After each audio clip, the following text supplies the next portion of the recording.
Kisah ini adalah kisah tentang seorang wanita yang mulia. Namanya adalah Nusaybah binti Ka'ab radhiyallahu an. Nama beliau tercatat dalam tinta emas penuh kemuliaan. Bahkan kematiannya mengundang ribuan malaikat untuk menyambutnya.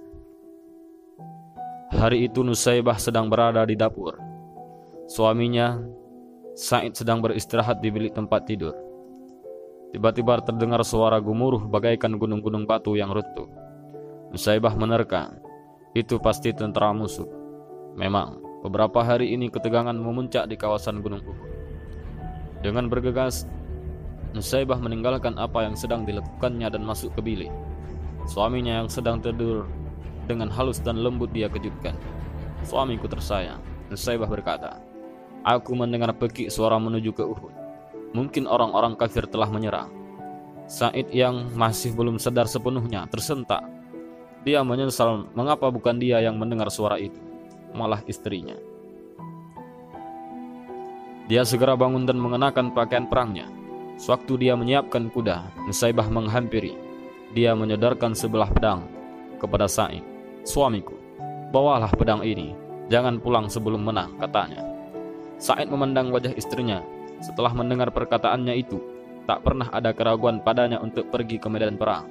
Dengan sigap dinaiki kudanya itu, lalu terdengarlah derap suara langkah kuda menuju ke utara. Sa'id langsung terjun ke tengah medan pertempuran yang sedang berkecamuk. Satu sudut yang lain, Rasulullah melihatnya dan tersenyum padanya. Senyum yang tulus itu semakin mengobarkan keberanian Sa'id. Di rumah, Nusaybah duduk dengan gelisah. Kedua anaknya Ammar yang berusia 15 tahun dan Sa'ad yang 2 tahun lebih muda memperhatikan ibunya yang dengan cemas. Ketika itulah tiba-tiba muncul seorang penunggang kuda yang nampaknya sangat gugup. "Ibu, salam dari Rasulullah," berkata si menunggang kuda. Suami ibu, Sa'id, baru saja gugur di medan pertempuran. Beliau telah syahid. Nusaybah tertunduk sebentar. "Innalillahi, suamiku telah menang perang. Terima kasih ya Allah." Setelah memberi kabar itu meninggalkan tempat, Nusaybah memanggil Ammar. Ia tersenyum kepadanya di tengah tangis yang tertahan. "Ammar, kau lihat ibu menangis? Ini bukan air mata sedih mendengar ayahmu telah syahid. Aku sedih karena tidak memiliki apa-apa lagi untuk diberikan bagi para pejuang Nabi. Maukah engkau melihat ibumu bahagia?" Ammar mengangguk, hatinya berdebar-debar. "Ambillah kuda di kandang dan bawalah tombak. Bertempurlah bersama Nabi hingga kaum kafir terhapus." Mata Ammar bersinar-sinar. "Terima kasih ibu. Inilah yang aku tunggu sejak dari tadi.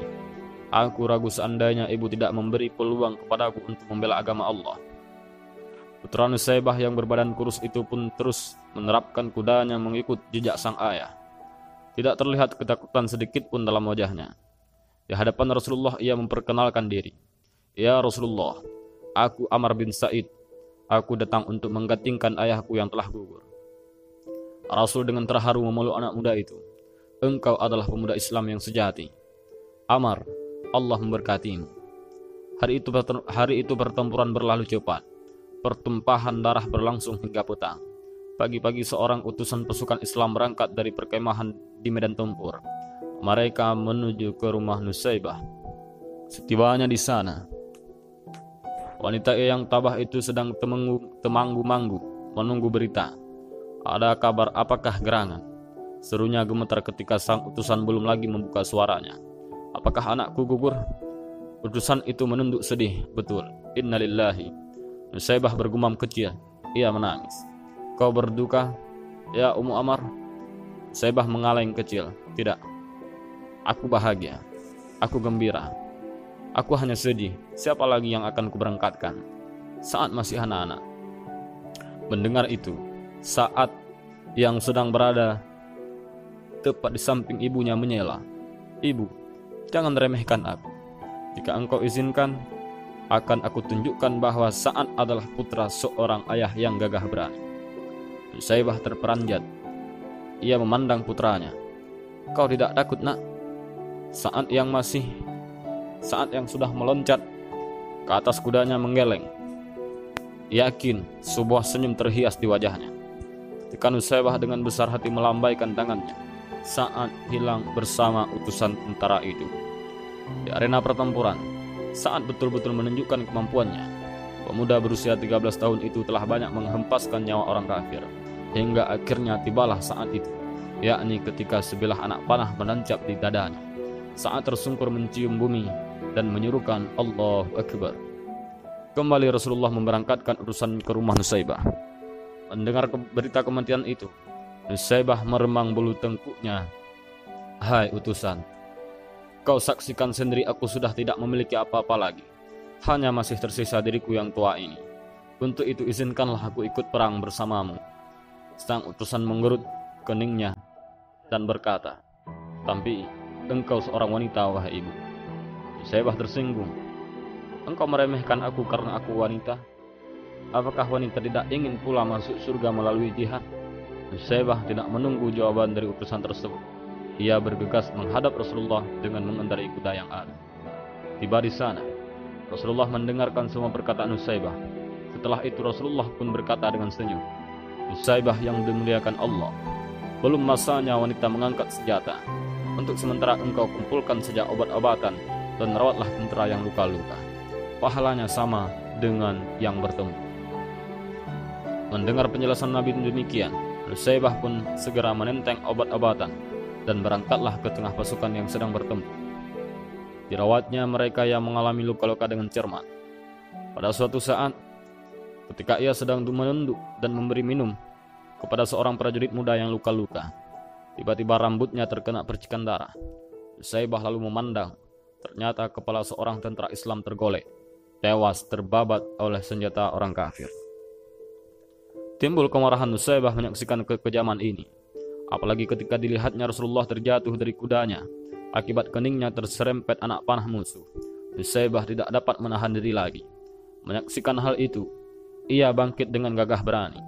Diambilnya pedang prajurit yang tewas itu, dinaiki kudanya, lantas bagaikan singa betina ia mengamuk. Musuh banyak yang terbirit-birit menghindarinya. Puluhan jiwa yang kafir pun tumbang.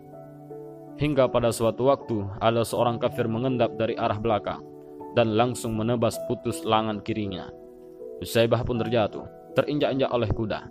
Peperangan terus berjalan, badan pertempuran makin menjauh, sehingga tubuh Nusaybah teronggok sendirian. Tiba-tiba Ibnu Mas'ud menunggang kudanya, mengawasi kalau ada orang yang bisa ditolongnya.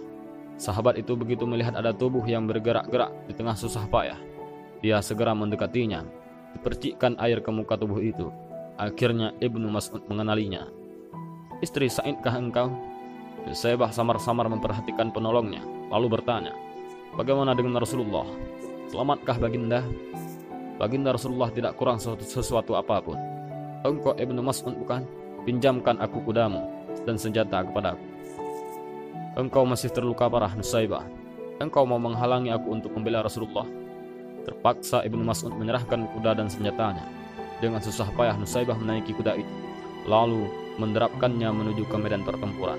Banyak musuh yang dijungkir balikkannya, namun karena tangannya sudah buntung, akhirnya tak kurung juga lehernya terbabat putus oleh sebetan pedang musuh. Gugurlah wanita perkasa itu di atas pasir. Darahnya membasahi tanah yang dicintainya. Tiba-tiba langit berubah mendung, hitam kelabu.